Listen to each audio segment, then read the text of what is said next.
UN Food Agency says 13 million Yemenis may face starvation. The head of the UN Food Agency has warned that 13 million Yemenis are headed for starvation due to a protracted civil conflict and a lack of funding for humanitarian aid.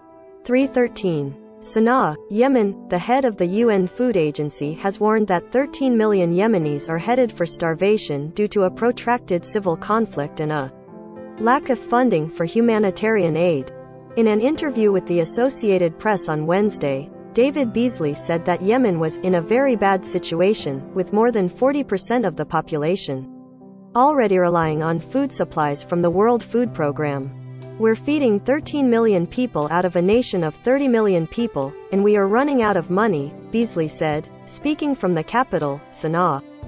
Since the pandemic hit, more people have been facing the threat of starvation globally, which put tremendous pressures on the WFP, Beasley said.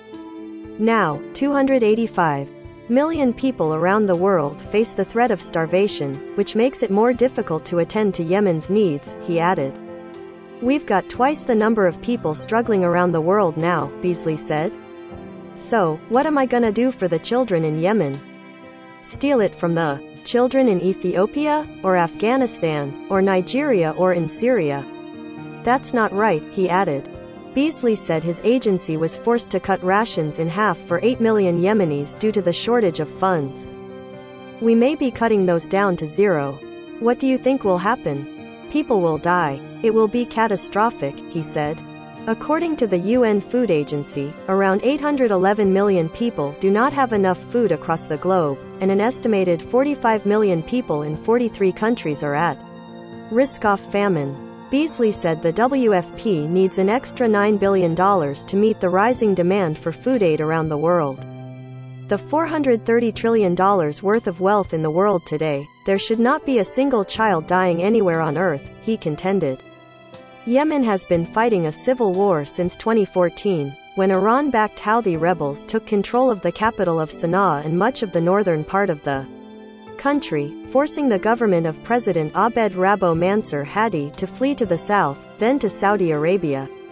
A Saudi-led coalition entered the war in March 2015. Backed by the United States, to try to restore Hadi and his internationally recognized government to power. Despite a relentless air campaign and ground fighting, the war has deteriorated largely into a stalemate and caused a humanitarian crisis. The U.S. has since suspended its direct involvement in the conflict. In Yemen, these children and these families have paid the price long enough for the war they're in. It is time for the war to end, said Beasley.